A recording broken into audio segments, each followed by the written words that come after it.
Bom, pessoal, agora vamos falar um pouquinho sobre a fisiopatologia da dengue. Vocês sabem que existem, então, como já falamos, os 4 sorotipos, né? Dengue 1, 2, 3 e 4, certo? E o vírus da dengue, ele é um vírus que pertence à família do flavivírus, tá? Que é um RNA vírus.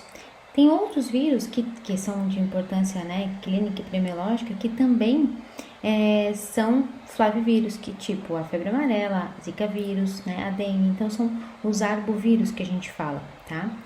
Sempre é importante a gente lembrar que são partículas virais similares, então a gente sempre tem que cuidar com sorologia. Às vezes vai dar um falso positivo de uma na outra, tá? Então sempre levar em consideração também a história clínica do paciente quando for fazer um diagnóstico e não se basear só na sorologia. Bom, em relação a modo de transmissão da dengue, né, gente? Quem transmite a dengue, todo mundo sabe que é o Aedes aegypti, a fêmea do Aedes aegypti, né? Então, aqui, né, como funciona o ciclo natural da doença aqui. Então, na verdade, a fêmea do Aedes, né, quando ela se contamina com o vírus da dengue, quando ela vai puxar o sangue de alguém, né, fazer o repasto que eles falam de alguém, de um indivíduo contaminado, o vírus Aedes vai para dentro do intestino, né, o vírus da dengue vai para dentro do intestino do Aedes, tá? E, né, através das glândulas salivares e tudo mais, lá se multiplica entre 8 a 10 dias, tá? E quando o mosquito da Aedes vai picar a pessoa, antes de picar, ela inocula o vírus, tá? E depois que ela inoculou o vírus, vai ficar em torno de alguns dias de incubação, tá? Que pode ser em torno de 2, 4 dias. E depois o paciente começa a apresentar sintomas, beleza? Bom, e como é que funciona, né? A pessoa se contamina com o vírus e esse vírus ele vai se ligar ao receptor da célula, tá? Então, como a gente pode ver aqui, né? Se liga no receptor da célula e esse vírus ele é feito uma endocitose desse vírus, né? Ele vai entrando dentro da célula, tá? Vai para o citoplasma e lá ele libera o seu RNA, tá? Na liberação do RNA, ele vai usar coisas das nossas células para produzir as proteínas virais, tá? Vai fazer uma replicação desse genoma de RNA e vai produzir tanto vírus ativo quanto virions, tá? Isso vai ser liberado, beleza? Esse vírus é como se fosse um provírus, certo? É um pré-vírus, né? Um vírus que ainda não está ativo, mas ele vai ser liberado na corrente sanguínea, tá? E é importante guardar essa informação, porque depois mais pra frente eu vou explicar o porquê que isso é importante. Então, existem várias proteínas virais que estão relacionadas à dengue, tá? Aqui todo mundo conhece a NS1, né? Que ela funciona como uma toxina viral. Por quê? Porque ela tem uma capacidade de ativar o sistema imune de uma forma muito importante, tá? E causar dano vascular, né? Então, por isso que ela atua como uma toxina viral. Mas existem outras proteínas virais que não só o NS1, tá? Como vocês podem ver aqui, né? NSA2, NS2A, desculpa, NS2B, tá? Existem vários outros. E existem algumas coisas relacionadas a fatores de gravidade que se fala, né? Então, por que pacientes, por exemplo, que vão ter o segundo episódio de dengue, eles vão evoluir de forma mais grave do que quem tem a prima infecção? Isso é explicado, gente, pelo seguinte, então nós temos 4 sorotipos, né? E quando você tem a exposição, você vai produzir uma imunidade homóloga para aquele subtipo que você se contaminou.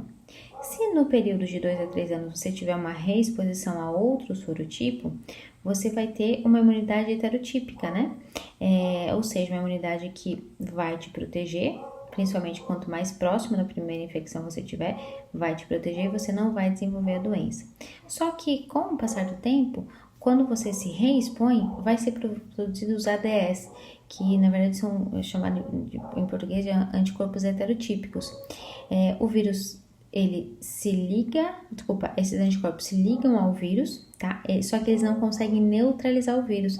E o que acontece? Quando ele se liga ao vírus, ele facilita a entrada do vírus dentro da célula. E o que o vírus precisa? Ele precisa entrar na célula para conseguir se multiplicar. É tudo que ele mais quer, né?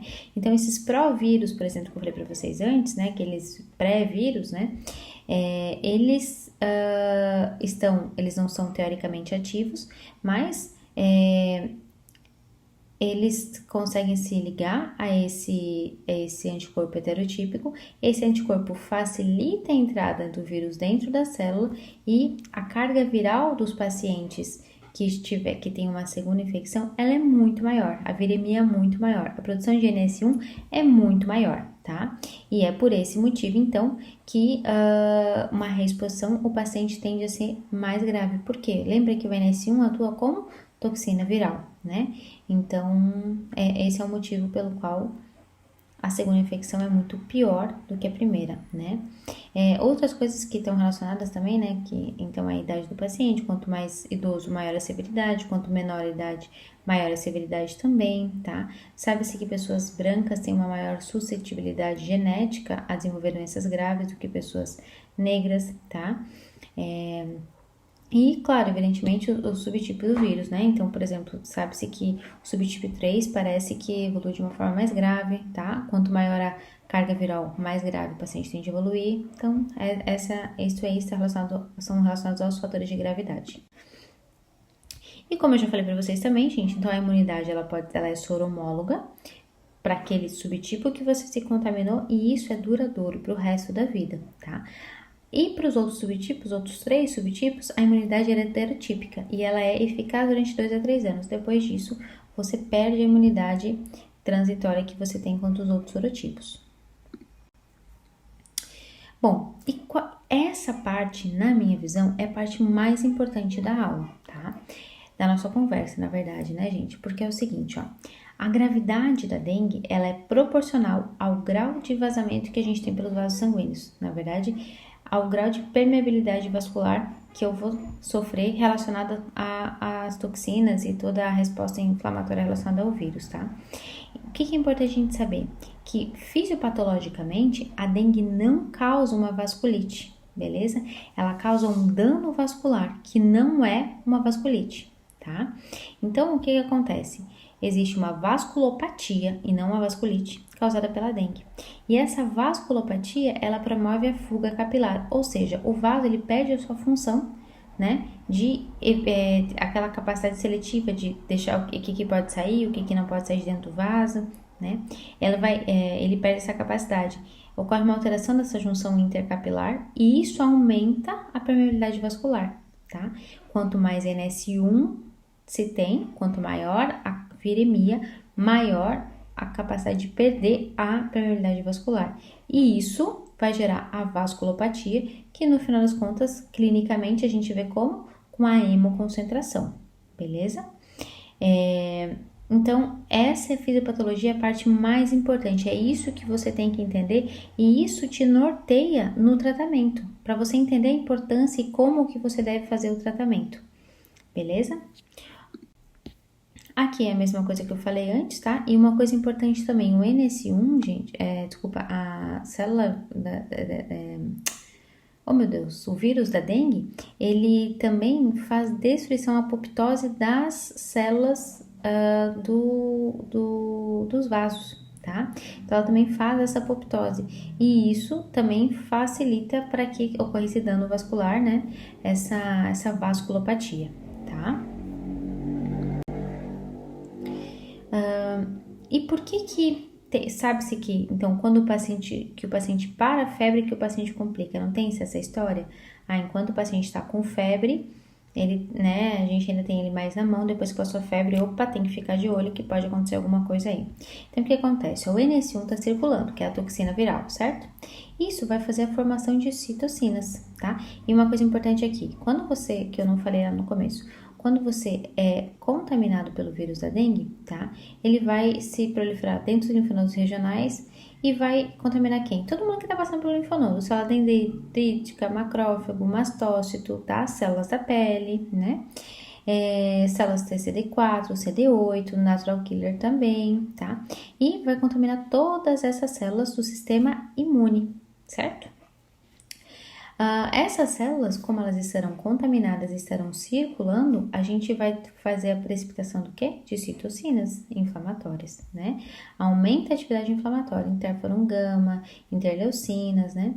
Só que ao mesmo tempo que a gente aumenta a resposta inflamatória, tem alguma essas citocinas que com a NS1 ativa a liberação, que eles fazem a supressão imune, que é neste momento da supressão imune que a febre diminui, tá? Só que você ainda mantém uma alta viremia, portanto, quanto maior a viremia, maior a vasculopatia, certo? Só que você tá com o sistema imune também suprimido por causa dessas citocinas que o vírus da dengue estimulou a liberar. Então, é por este motivo que o paciente, quando a febre cessa, tem uma tendência a evoluir, é neste momento que ele tende a ter uma complicação, porque viremia tá alta, vasculopatia lá nas alturas também, tá?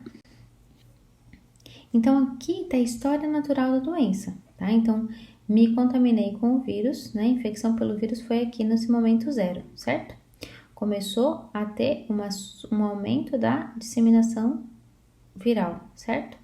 Depois, aqui ocorre a formação das células imunes não específicas, né? Das citocinas e tudo mais.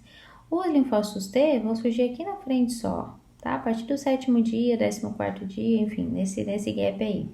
Na primeira infecção. Na infecção secundária, já vai ter, desde lá, junto com a citocina, já vai ter a formação, né? O IgG já vai estar funcionante e pode ter IgM também, tá?